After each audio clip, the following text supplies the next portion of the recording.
네, 자 오늘은 우리 교재 48페이지가 되겠는데요. 우리가 그동안 이 앞부분 제 1장에서 회계의 개념을 공부했다고 볼 수 있고요. 그리고 앞 시간에는 우리가 그 회계의 개념에 대한 문제풀이까지 한번 해봤습니다. 그리고 이 시간부터는 이제 회계 이론을 제대로 공부해보자 해서 자산부채 자본 순서대로 해당되는 개정 과목과 회계 처리에 대한 것을 세세하게 좀 알아보도록 하겠습니다. 이 그림은 재무상태표를 T계정으로 그려놓은 그림이죠. 재무상태표는 일정 시점에 재무상태를 나타내기 때문에 밑에 2020년 12월 31일 현재라고 이렇게 표시하는 거고요. 손익계산서라면 밑에 몇 월 2020년 1월 1일부터 12월 31일 이렇게 기간으로 표시했을 겁니다. 여러분 알다시피 재무상태표는 자산과 그리고 부채 자본으로 구성되어 있죠. 그래서 이 공부하는 순서는 먼저 자산을 먼저 공부할 거고요. 자산 중에서 유동자산을 먼저 공부하고 이어서 비유동자산으로 공부해 나갈 겁니다. 자, 우리가 재무상태표에서 자산을 공부할 때 관련되는 부채라든가 또는 수익과 비용 개정 과목을 같이 공부하게 돼요. 그래서 이 자산을 공부하는 이 부분이 굉장히 중요하고 양도 많습니다. 그래서 이 재무상태표의 자산이 공부가 끝나면 거의 재무상태표 70%가 공부가 끝났다 이렇게 볼 수가 있어요. 요거는 다 합쳐서 한 양으로 보면 한 30% 정도밖에 안 되죠. 자, 그래서 자산을 한번 알아보도록 하겠습니다. 자, 자산은 유동자산, 비유동자산 이렇게 구분된다는 거 먼저 알아야 되고요. 유동자산은 다시 당좌자산과 재고자산으로 구분해서 공부할 거예요. 그러면 유동자산에 있는 당좌자산은 어떠한 자산이냐 이게 두 줄로 설명을 했는데요. 당좌자산이라는 것은 유동자산 중에서 판매 과정을 거치지 않고 1년 내에 현금화가 가능한 자산을 당좌자산이라고 합니다.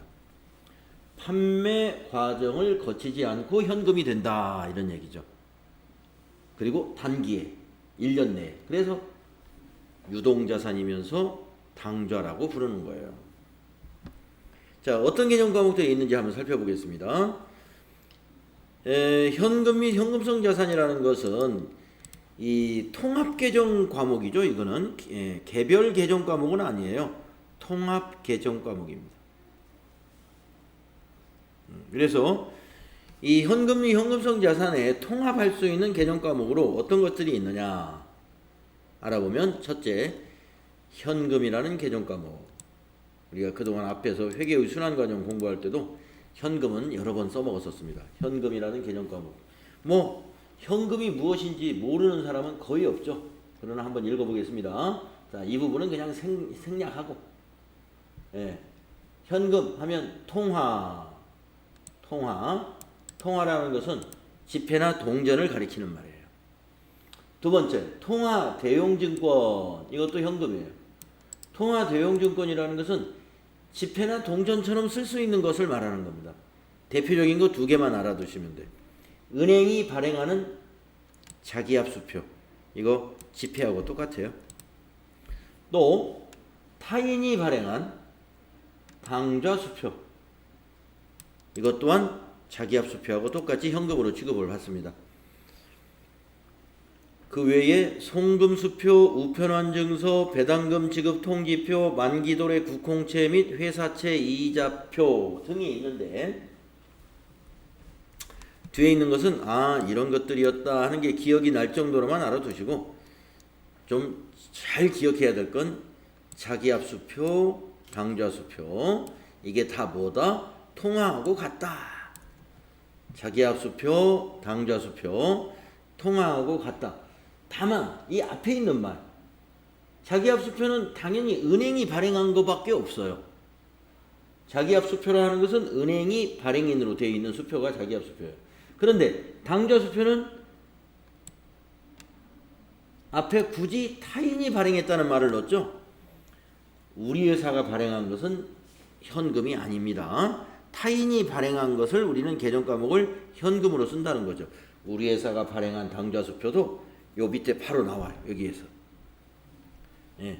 여기 2번에 당좌예금에서 나타납니다. 네, 그래서 당좌수표에서 약간 헷갈릴 수 있는 게 당좌수표 나 현금이라고 했는데 왜 틀렸지?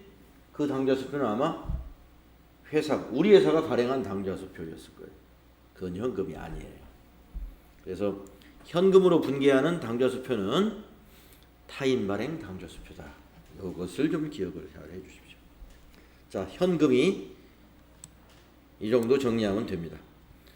뭐 현금 분개 연습이라는 것은 앞으로도 누수히 뒤에서 다른 것과 함께 나오니까 이건 굳이 연습 안 해도 현금은 자산이기 때문에 현금이 들어오면 차변의 현금, 현금이 나가면 대변의 현금으로 분개하시면 되죠. 자, 다음에 두 번째 약간 헷갈리는 거 당좌예금. 자, 당좌예금이라는 개정 과목만 우선 생각하시고 뒤에 있는 당좌차월은 뭐 그렇게 중요하게 취급할 필요가 없습니다. 자, 먼저 당좌예금. 자, 기업에서는 현금 거래의 번거로움과 위험을 막기 위해서 거래대금을 수표로 발행하여 지급하는데 이때 발행하는 수표가 당좌수표다 이거예요. 이 당좌수표는 타인 발행한 것이 아니라 우리 회사가 발행한 당좌수표. 우리 회사가 발행한 당좌수표예요. 이때 발행한 당좌수표라는 말은 우리 회사가 발행한 당좌수표다. 개정 과목은 현금이 아니라 당좌예금이라는 개정 과목을 쓴다는 거죠. 왜 수표를 우리 회사가 발행했는데 개정 과목을 당좌예금을 쓸까? 다음 페이지를 보시면 이해가 되실 겁니다. 이 당좌예금이라는 게 뭐냐? 기업이 가지고 있는 당좌예금이라는 이것은 무슨 성격의 예금이냐 하면요. 기업이 은행과 당좌거래의 약정을 맺고 현금을 거기다 넣어놓습니다. 일정한 현금을 거기다 입금을 해놔요. 그런 다음에 출금은 어떻게 하느냐? 당좌수표를 발행해서만 인출을 합니다. 즉 출금한다는 거죠. 그런 예금을 당좌예금이라고 해요. 그러니까 당좌예금에서 돈을 출금하려면 수표 발행한다는 거죠. 그 수표가 당좌수표예요. 당좌수표. 자, 그러니까 우리 회사가 당좌예금에서 돈을 인출하려면, 돈을 찾으려면 당좌수표를 발행하는 수밖에 없단 말이죠. 그러니까 우리 회사가 발행한 당좌수표는 개정 과목이 당좌예금이 되는 거예요. 대변의 당좌예금. 수표를 발행했다는 건 뭘까요? 은행에서 돈을 빼겠다는 거죠. 대변의 당좌예금. 근데 우리 회사가 쓸 돈을 찾으려고 당좌예금에서 돈을 빼는 일은 거의 없습니다. 우리 회사가 일반적으로 이렇게 현금이 필요할 때는 보통예금에서 돈을 빼죠. 보통예금에서. 그러니까 수표 발행은, 이 수표의 발행은 말이죠. 이 어떤 대금을 결제할 때, 대금 지급할 때 수표 발행해가지고 현금을 들고 다니면서 지급하는 것보다 수표 발행이 간편하니까 수표 발행을 통해서 상품 대금을 지급한다든가 원재료 매입 대금을 지급한다든가 하는 것입니다. 아까 당좌차월이라는 말이 앞에 이제 있었는데요. 당좌차월은 당좌예금의 제2의 개정 과목입니다. 근데 개정 과목으로 이거 쓰지는 않아요. 당좌차월이라 부르고는 있는데 내용을 어떤 내용인가 볼까요? 이미 발행한 수표와 어음에 대한 예금 잔액이 부족해도 지급하도록 은행과 맺은 약정으로 결산 시 단기 차입금으로 대체를 해야 돼요.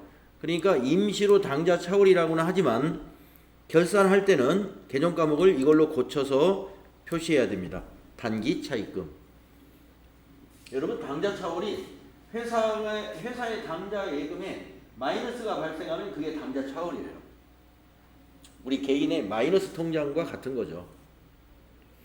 우리 개인들이 은행하고 마이너스 계약을 맺어놓으면요, 뭐 카드 대금 빠져나가고 모자라면 거기 마이너스 자동으로 대출이 일어나잖아요. 자동 대출은 차입이죠. 그래서 평상시에는 당좌 차월 이렇게 대출 일이 일어난 거, 자동으로 대출 일어난 거 당좌 차월이라고 부르다가 결산할 때 당좌 차월이 있으면 그거는 부채로 바꿉니다. 단기차익금. 자, 지금 당좌자산 개정 과목 2개 정리했습니다. 현금, 당좌예금. 자, 그러면 이 표는 뭘까요? 한번 보겠습니다. 우리 기업이 발행한 당좌수표를 지급하면 당좌예금이라고 그랬죠. 개정 과목이. 이건 현금 아니에요. 우리 기업이 발행했으니까. 또 두 번째 줄, 우리 기업이 발행한 당수표? 당좌수표겠죠.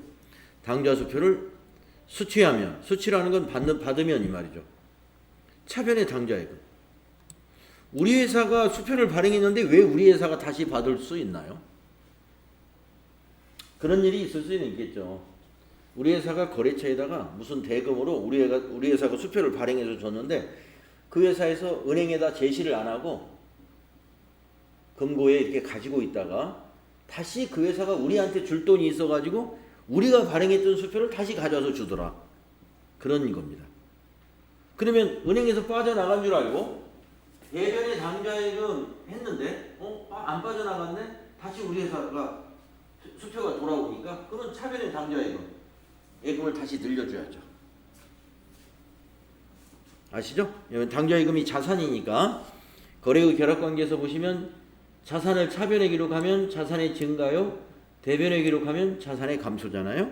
그래서 우리가 발행할 때는 은행에서 돈이 빠져나가겠구나 하고 대변에 당좌예금 이렇게 회계 처리를 하는데 그게 가지고 있다가 다시 우리 회사에 줘요. 그러면 안 빠져나갔구나. 차변의 당좌예금. 자, 그런데 그 밑에 있는 타인이 발행한 것은 당좌예금이 아니다 이거예요. 타인이 발행한 수표를 우리가 가지고 있다가 누구에게 어떤 대금으로 지급을 합니다. 그러면 대변의 당좌예금이라고 하면 안 돼요. 현금. 타인이 발행한 수표는 언제나 현금입니다. 그리고 네 번째 줄은 타인이 발행한 수표를 수취하면, 받으면 차변의 현금이죠. 그래서 타인이 발행한 수표는 아까 말씀드린 대로 현금이라고 하는 거. 우리 회사가 발행한 수표는 당좌예금이라는 거. 이거를 기억해줘라 하는 의미에서 이 박스를 만들어 놨습니다. 자, 이제 세 번째 당좌자산과 당좌자산에 해당되는 개정 과목 세 번째 보통예금입니다. 보통예금 개정 과목 너무 쉽죠? 우리 통장 하나씩 다 개인들도 있는 보통예금. 이거 당좌자산 개정 과목으로 아주 널리 쓰이고 있습니다. 그래서 은행 예금 중에서 만기가 정해져 있지 않고 입출금이 아주 자유로운 요구불 예금이라고 하죠. 그래서 보통예금에서 돈이 빠져나갔다. 계좌 이체시켰다. 그러면 보통예금 대변에 기록하고 보통예금에 어떤 돈이 입금되었다. 그러면 보통예금 차변에 기록하고. 자, 지금 우리가 이제 네 번째 있는 현금성 자산이라는 것은 지금 통합계정으로 보면, 자, 다시 위로 올라가서 보면은 통합계정으로 보면 통합계정에 현금 및 현금성 자산이라는 개정 과목이 있어요, 이게. 근데 이 통합계정에 해당되는 개정 과목이 지금 열거했던 현금, 당좌예금, 그리고 방금 얘기한 보통예금, 이 세 개에다가 현금성 자산이라는 것이 같이 포함이 됩니다. 현금성 자산 무엇이 있느냐 볼까요? 현금도 아니고 당좌예금도 아니고 보통예금도 아니지만 이건 금세 현금이 될 수 있는 거예요. 이 금세라는 건 뭐냐? 만기가 3개월 이내다. 언제? 그 금융자산을 취득한 날로부터, 취득 당시로부터 만기가 3개월 이내인, 그야말로 3개월이면 눈 깜짝하면 지나가죠. 유동성이 매우 높은 단기 금융상품을 뭐라고 한다? 현금성 자산이라고 해요. 취득 당시로부터 만기가 3개월 이내인 유동성이 매우 높은 단기 금융상품을 현금성 자산이라고 우리가 분류합니다. 예. 그러면 좀 더 자세히 알아보겠습니다. 이 현금성 자산이 어느 것들이 있느냐? 큰 거래 비용 없이 현금으로 전환이 용이하고 가치가 변동되는 위험이 중요하지 않고, 그러니까 3개월 내에 가치 변동이 뭐 크지 않잖아요. 3개월 내면. 그 다음 주식이라고 하는 것은 만기가 없습니다. 그래서 주식은 현금성 자산에 포함하지 않습니다. 만기를 따져봐야 되는데 주식이라는 건 만기가 있는 게 아니에요. 그래서 왜냐하면 주식은 투자의 목적을 가지고 있고 만기라는 개념이 없다. 주식을 쭉 가지고 있다 나중에 원금 찾아주는 이런 일 없죠. 그러나 뭐는 있어요. 채권은 만기가 있어요. 만기 3개월이 앞으로 만기가 3개월 남았다 그러면 3개월 후에 그 채권에 표시된 액면 금액을 우리가 찾을 수가 있어요.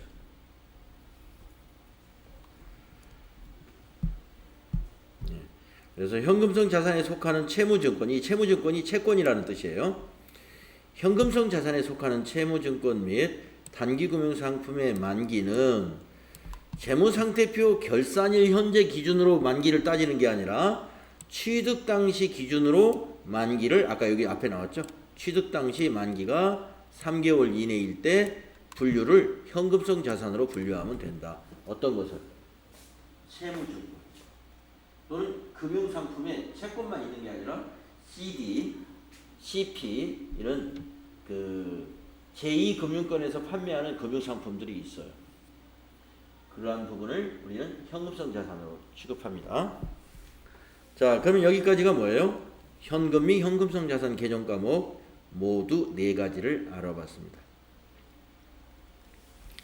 자, 다음에 이제 현금 과부족이라고 하는 개정 과목이 있는데요.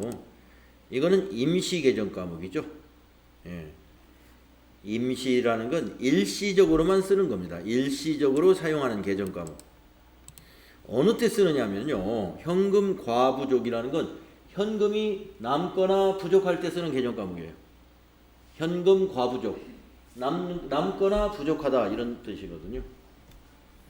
자, 장부의 현금 계정 잔액이 현금의 실제 잔액과 일치해야 하나 계산이나 기록상 오류나 분실, 도난 등의 이유로 일치하지 않을 수도 있는데 이럴 때 일시적으로 사용하는 개정 과목이 현금 과부족이다. 그럼 한 표를 볼까요? 이런 일이 있었다. 자, 장부에 있는 현금이 더 작아요. 실제보다. 예. 그러니까 장부에는 지금 예를 들어서 장부에는 10만 원이라고 되어 있는데 금고에 보니까 15만 원이 있어요. 이게 실제 현금이죠. 자, 왜 장부에는 10만 원인데 이게 15만 원이냐? 그러면 뭔가 기록을 누락시켰구나 이렇게 판단해야 돼요. 이거 금고에 있는 돈 5만 원 빼가지고 빨리 어떻게 없애야 되겠다 이게 아닙니다. 분명히 장부에 기록을 누락시켰겠구나. 그러니까 우리가 현금이 부족하면 일단 장부의 기록을 빼먹었다고 생각을 해야 돼요. 왜냐면 그 뭡니까? 금고에 있는 건 그건 현실이잖아요. 그 어디 공중에서 뚝 떨어진 돈이 아니죠. 분명히 뭔가 들어올 만한 이유가 있으니까 그 안에 있는 거예요. 그래서 실제 현금을 버리거나 아니면 내 돈으로 채워놓거나 이런 수정을 하지 않습니다. 장부를 고칩니다. 장부를 고쳐야 되니까 어떻게 해야 될까요? 5만 원 입금을 잡아야 되겠죠? 그래서 현금이 지금 금고에 5만 원이 더 많아요. 그러면 이렇게 고쳐라. 이거. 분계를, 회계처리를 이렇게 해요. 사변에 현금 5만 원, 원인을 모르니까 대변에 현금 과부족 5만 원. 이렇게 회계처리. 그러면 이제 그 다음 날이나 조만간에 밝혀집니다. 그 원인이. 그래서 현금이 어디서 들어왔나 보니까 5만 원이 어느 회사에 외상 매출금이 많이 들어왔다고 볼까요? 그러면 현금 과부족 차변에 와서 현금과 부족은 대변에 5만 원이 있던 것을 차변에 적으면 어떻게 돼요? 제로가 되죠. 없어지고 대변에는 외상 매출금. 외상 매출금이 발생할 때는 차변에 기록하지만 회수하면 대변에 기록이 돼요. 그렇게 회계 처리하면 되는데 지금 여기 사례는 외상 매출금으로 밝혀졌다가 아니라 결산하는 날까지 원인을 알 수 없었다 이 말이네요. 원인 불명. 그러면 원인 불명이면 뭐 회계 처리 하지 않으면 되지 않느냐. 이 현금과 부족은 일시적으로 사용되는 개정 과목이기 때문에 재무제표 결산서에 이 잔액이 보이면 안 됩니다. 반드시 원인을 찾아서 해결해야 돼요. 근데 원인이 안 밝혀져. 방법은 없죠. 자비익으로 처리해요. 뭔가 돈이 남았으니까 자비, 영업의 수익에 해당되는 개정 과목입니다. 이 자비익은 여러분들 영업의 수익에 해당돼요. 수익 계정. 그리고 현금과 부족 차변에서 현금과 부족을 차변에 기록하면 현금과 부족은 잔액이 없어진다. 잔액이 없으면 재무상태표에 표시가 안 되죠. 우리가 회계의 순환 과정에서 잔액을 일치시킬 때 차기 2월이라는 걸로 일치시켰거든요. 자산을. 근데 이건 현금과 부족 차기 2월로 적는 게 아니라 차변에 똑같은 금액을 현금과 부족으로 적어버리니까 그냥 합계가 똑같아요. 차변 합계, 대변 합계가 똑같으니까 차기로 2월 될 게 없습니다. 전기 2월도 그러니까 없지요.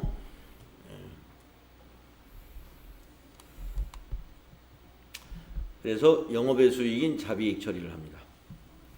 자, 그 아래는 반대의 경우인데요. 이렇게 됐다는 거예요. 장부는 15만 원인데 거꾸로 장부가 15만 원인데 현금 잔액이 실제 금고를 열어서 확인해 봤더니 10만 원밖에 없어요. 이건 모자라는 경우입니다. 모자라니까 내가 내 지갑에 5만 원은 뭐 별로 큰 돈 아니니까 내 지갑에 있는 돈을 금고에 넣어버린다. 그래서 맞춘다. 이거 잘못하는 겁니다. 그래서 장부에서 고칩니다. 장부에서. 자, 현금이 없다. 그러면 대변에 현금 5만 원 적어야 돼요. 예. 장부를 5만 원을 빼가지고 실제 금액하고 맞추는 거죠. 누군가 지금 금고에서 5만 원이 분명히 나간 겁니다. 그런데 내가 장부를 기록하지 못한 거예요. 그래서 일단 기록을 합니다. 대변에 현금 5만 원 없어졌으니까 자산 감소 시켰어요. 그런데 무슨 비용으로 나갔는지 모르겠어. 그러면 차변에 현금과 부족 그냥 적어놔요. 그래서 나중에 그것이 밝혀졌어요. 5만 원을 홍길동 씨가 야근하면서 10대 외상으로 했던 걸 식당에 준 거야. 그러면 현금과 부족 대변에 적어서 5만 원 없애주고 차변에 복리후생비 5만 원 이렇게 회계 처리하면 돼요. 밝혀지는 날. 그런데 여기서는 지금 밝혀졌다고 안 하고 결산하는 날까지도 원인이 안 밝혀졌다는 거죠. 그러면 그냥 잡손실 비용 처리예요. 잡손실. 대변은 현금과 부족 이렇게 해주고. 네, 아시겠죠? 그래서 현금 과부족이라는 게 언제 쓰여지고 그것이 밝혀졌을 때는 밝힌 대로 회계 처리하면 되고 밝혀지지 않을 때는 남았다면 자비익, 모자랐을 경우는 잡손실 처리한다. 이 자비익이 영업의 수익이기 때문에 잡손실은 영업의 비용에 해당이 되는 개정 과목이에요. 영업의 비용. 우리 손익계산서의 구조에서 영업의 수익, 영업의 비용 어느 위치에 있는 거 아시죠? 네. 영업이익 밑에 있습니다. 영업이익 밑에 영업의 수익, 그 밑에 영업의 비용.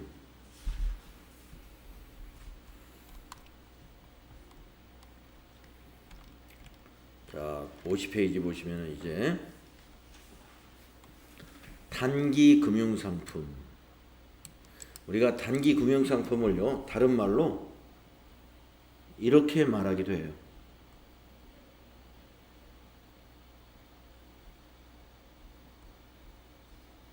네. 단기 금융상품을 다른 말로 단기 투자 자산이라고도 합니다.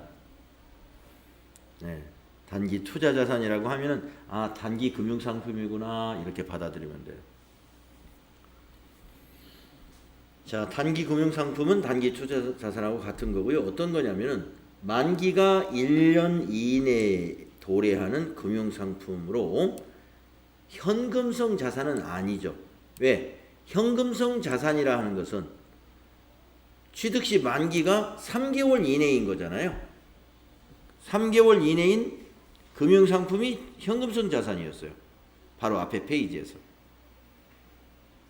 그러니까 만기가 1년 이내인 것은 3개월 넘었다는 거예요. 3개월 넘어서 1년 이내.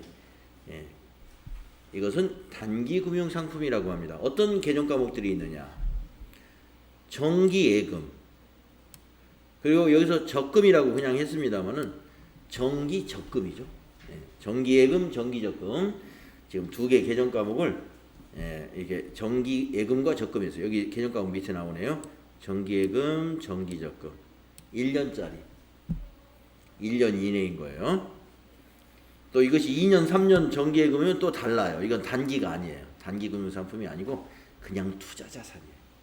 2년, 3년짜리는 1년짜리까지가 단기 금융상품에 해당이 됩니다.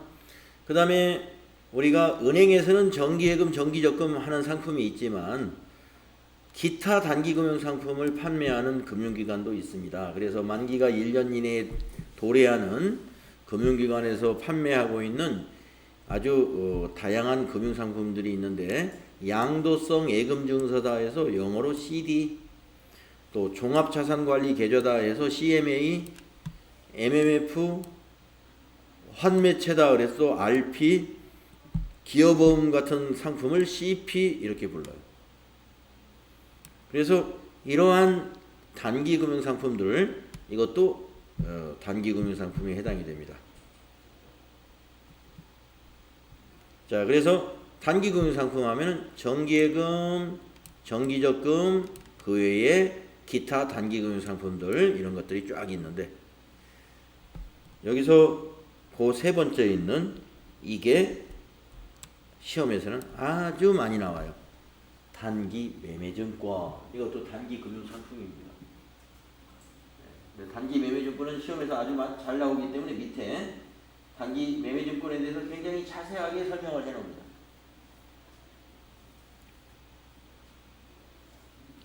자, 단기 매매증권이라는 건 뭘까? 증권이라는 걸 보면은 아, 무슨 유가증권이겠구나.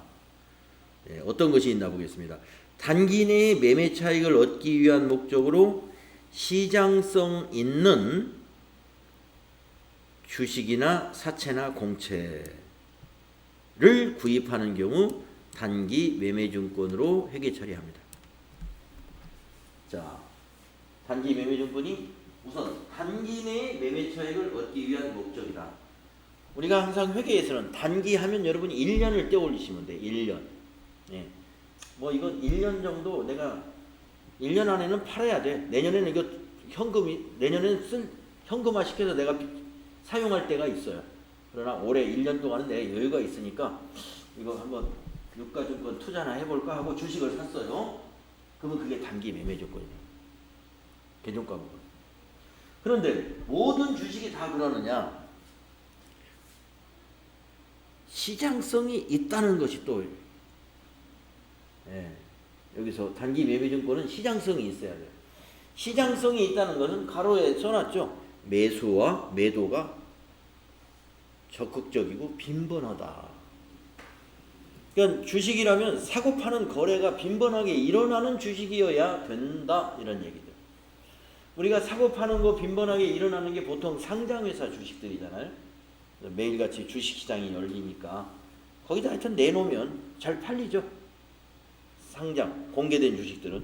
그런데 비상장 주식, 만약에 이천에 이천건설이라는 중소기업이 하나 있다고 볼까요? 이천건설. 상장이 안 돼 있어요. 그 회사 주식은 사장님을 비롯해가지고 그 집안끼리 가지고 있어. 근데 그 집안 중에 어떤 형제가 돈이 필요하니까 주식을 판다고 그래. 그러니까 마을 사람, 가까운 이웃에게 아니면 가까운 이웃의 친구에게 이렇게 파는 겁니다. 이거 얼마지? 액면금액에 뭐 10,000원 이렇게 써 있어요. 지금 우리 이천건설이 지금은 사업이 지금은 좀 작지만 앞으로 10년 안에 어마어마하게 커질 거야. 네, 큰 건설도 하고 할 거야. 그러니까 요거 5만 원에 사, 5만 원에 사놓으면 분명히 5만 원보다 앞으로 10년 후에는 훨씬 더 받을, 10배는 더 받을 걸 이렇게 해가지고 설득 당해서 내가 사게 됐다고 볼까요? 근데 10년을 내다보고 산 거예요. 10년을. 그럼 이건 단기 매매 조건이 아니죠. 예, 일단 단기간 내에 매매 차익을 생각하지 않았어요. 근데 그 사람이 만약에 팔 때 이거 금방 팔아도 팔릴 거야. 근데 그거는 불가능한 거예요. 왜냐면 공개되지 않은 주식은요, 서로 이렇게 아는 사람끼리는 사고팔고가 일어납니다. 왜냐면 빤히 사정을 아니까. 근데 이게 그 주식 시장이 없어요. 그래서 일반적으로 시장성이 있다는 것은 상장된 주식이다 이렇게 보시면 됩니다. 상장 기업의 주식이다. 아시겠죠? 그 다음에 채권도, 자, 사채 회사가 발행한 채권을 말하죠. 되게 사채를 발행하려면 금융감독원의 허가를 받아서 발행하기 때문에 이 건실하지 않은 기업은 사채를 발행을 허가를 안 내주죠. 그래서 뭐 사채는 사채 시장이 형성되어 있습니다. 공채, 공공기관에서 발행한 채권 말하죠. 이것도 시장이 형성되어 있어요. 사채 시장이. 그래서 사채나 공채 하면은 시장성이 있는 걸로 봐두시면 되겠습니다. 자, 첫째는 단기 매매 조건은 단기간 내에 매매 차익을 얻을 목적을 가졌느냐 안 가졌느냐 이걸 보고 판단하시고, 두 번째 따질 때는 시장성이 있느냐 없느냐 이것만 판단하시면 되겠습니다. 주식이나 사채 공채가 모두 단기 매매증권으로 분류될 수가 있다. 자, 이 단기 매매증권은 취득과 평가 그리고 곧 처분이 일어나기 때문에 취득, 평가, 처분 과정으로 회계 처리를 할 줄 알아야 됩니다. 자, 그러면 처음에 취득했을 때 회계 처리를 한번 보면은요, 우리가 주식이나 채권을 살 때는 액면 금액으로 회계 처리하면 안 돼요. 구입 금액으로 회계 처리하는 겁니다. 우리 주식의 액면 금액이라는 건 주식에 표시된 금액이에요. 5,000원이라고 표시되어 있지만 시장에서 만약에 10만 원에 샀다면 그거는 10만 원으로 회계 처리하는 거예요. 내가 실제로 구입한 금액. 자, 그 다음에 우리가 주식을 사거나 할 때 그 증권회사를 통해서 사게 되면 그 증권회사에서 수수료를 받죠. 그 수수료도 회계 처리해야 돼요. 단기 비용으로. 근데 이 수수료 비용이라는 개정 과목으로 회계 처리하시게 되는데요. 이것은 영업의 비용에 해당되는 개정 과목입니다. 아까 제가 오늘 수업 시작할 때 자산을 공부하면서도 수익과 비용이 덩달아서 많이 나올 겁니다 라고 얘기했잖아요. 자산에 관련된 거 회계 처리하다 보면 이렇게 수익 또는 비용 또는 부채까지도 자연스럽게 같이 등장할 수밖에 없습니다. 자, 그래서 이걸 한번 숫자를 넣어보면요. 자, 삼성전자 주식을 한 주를 샀다고 보겠습니다. 근데 삼성전자 주식의 액면가는 5,000원인데 내가 오늘 100만 원에 샀어요. 100만 원에. 그러면 5,000원으로 회계 처리하면 안 돼요. 단기 매매증권 100만 원. 차변에 단기 매매증권, 단기 금융상품이죠. 자산이죠, 자산. 당좌자산입니다. 이것도 당좌자산. 자, 근데 돈을 얼마 줬냐면요. 수수료 포함해서 수수료가 5,000원이래요. 그래서 현금이 100만 5,000원. 돈이 이렇게 나갑니다. 100만 5,000원. 그리고 이 5,000원은 여기서 뭐라고 그랬어요? 단기 비용으로 처리해라. 그래서 수수료 비용으로 처리하는 거예요. 5,000원. 이렇게 하면은 차변의 합계가 100만 5,000원. 대변의 합계 100만 5천 원. 일치하죠? 네, 이렇게 처리하는데 여기서 특이한 것은 앞으로는 여러분이 이런 자산을 취득할 때 발생하는 수수료를 절대로 별도의 비용 처리를 하는 일이 없을 거예요. 이거 이후로는, 단기 매매증권 이후로는 앞으로 보시면 모든 취득 비용은 이 취득한 자산에 포함시킨다, 플러스 시킨다, 이것이 대부분입니다. 대부분. 그런데 유독 단기 매매증권에 대해서는 별도의 수수료 비용으로 처리한다는 사실, 이걸 좀 꼭 기억을 해 주십시오. 네. 자, 그러면 그 다음에 평가를 한번 알아보겠습니다. 평가라는 건 뭐냐? 결산 때 합니다. 만약에 이때 요 주식을 산 게 오늘 샀다고 봐요. 6월 30일 날. 그럼 평가는 결산일 기준으로 평가를 해요. 결산일 기준으로. 그래서 첫 번째 거는 장부 금액이 작다, 이 말은 가격이 올랐다는 거예요. 공정가치라는 것은 시장의 거래 가격을 말합니다. 공정가치가 크다 하는 것은, 우리 회사는 지금 삼성전자 주식 단기 매매증권이 100만 원으로 장부에 기록되어 있단 말이에요. 6월 30일 날 100만 원에 샀으니까. 근데 공정가치 12월 31일 현재 그 주식시장에 12월 31일 삼성전자의 종가를 확인해 봤더니 130만 원이 됐어요. 그러면 이걸 우리 거 장부를 130으로 고쳐야 됩니다. 어떻게 하면 고쳐질까요? 단기 매매 증권에다가 30만 원을 추가로 더해주면 되죠. 그래서 차변의 단기 매매 증권 30만 원 이렇게 회계 처리합니다.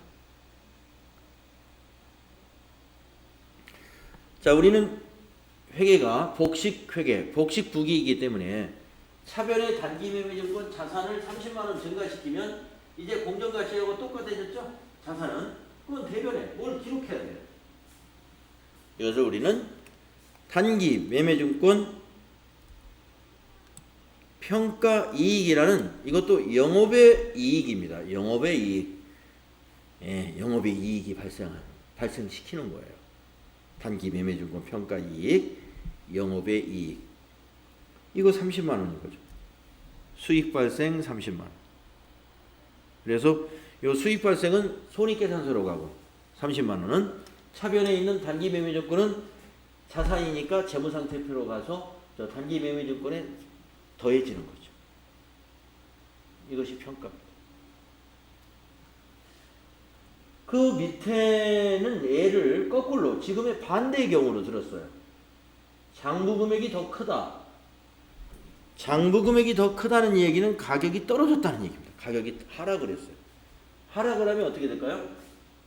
그 돈을 100만 원보다 떨어졌다는 거예요. 예를 들어 20만 원 떨어졌어요. 그러면 단기 매매증권을 감소시켜야 되겠죠? 그래서 대변에 단기 매매증권 20만 원. 자산 감소시키는 거예요. 그러면 그걸 뭘로 처리하냐? 비용 처리해요. 손실, 평가 손실. 단기 매매증권 평가 손실을, 이것은 영업의 비용에 해당이 됩니다. 영업의 비용. 영업의 수익 나오고 영업의 비용 나오고, 이 자산 공부하면서 이런 개정 과목들이 동시에 나오니까 나중에 영업의 비용, 영업의 수익 할 때요. 자, 우리 자산 배울 때, 단기 매매증권 배울 때, 단기 매매증권 평가이익, 단기 매매증권 평가 손실, 그때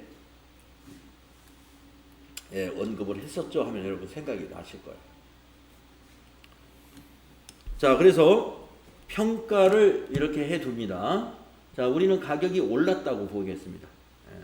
그래서 위에 걸로 회계 처리했으면, 지금 우리 회사 단기 매매증권은 2020년 12월 31일에는 130만 원으로 돼 있는 거예요.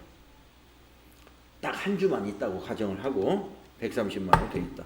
자, 그런데 어느 날 우리는 기회가 되면 그것을 처분한다 이겁니다. 팔아버려야지. 원래 1년만 우리가 이 돈을 주식에 투자할 거고 1년 후에는 쓸 일이 있었던 거예요. 그러니까 팔겠죠. 그래서 지금 어떻게 될까요? 해가 바뀌어가지고 차기 2021년도 한 5월쯤 정도 되면 빨리 서둘러서 팔아야 되겠죠. 5월 한 10일이라고 됐고요. 5월 10일. 자, 5월 10일 날 찬스가 왔어요. 가격이 아주 많이 올랐습니다. 그때 팔아야 되겠죠. 만약에 이제 돈 쓸 날이 이제 뭐 한 6월 2021년도 6월 말쯤 다 되면은 떨어져도 팔아야죠. 어쩔 수 없죠. 아무튼 올랐다고 보겠습니다. 자, 그러면 이게 뭐냐? 첫 번째 경우가 장부 금액보다 처분 금액이 올랐다 이 말이에요. 그러면 처분 이익이 또 발생합니다. 결산 때 공정가치로 맞추는 것은 평가이익. 팔았더니 또 이익이 생기면 처분이익. 대정과목 이름이 다르죠. 단기매매주건 평가이익, 단기매매주건 처분이익 모두 영업외 이익에 해당이 돼요. 영업외 이익. 영업적인 것은 아니다 이거죠. 우리 회사는 제조업이나 도소매업이기 때문에 이런 주식을 가지고 영업을 하는 회사가 아니에요. 그러니까 그걸로 인해 얻어진 이익은 영업의 수익으로 분류를 합니다. 자, 뭐 분계를 한번 써볼까요? 가격이 얼마가 됐냐면은 200만 원이 됐습니다. 자, 1년 동안 가지고 있었더니 100만 원에 샀던 게 200이 됐네. 네, 좋아요. 그러면 단기 매매증권은 지금 장부에 이거 팔았으니까 대변에 이제 털어내야 됩니다. 그래서 단기 매매증권 대변에다가 얼마를 기록하느냐면 우리 장부에 있는 금액 그대로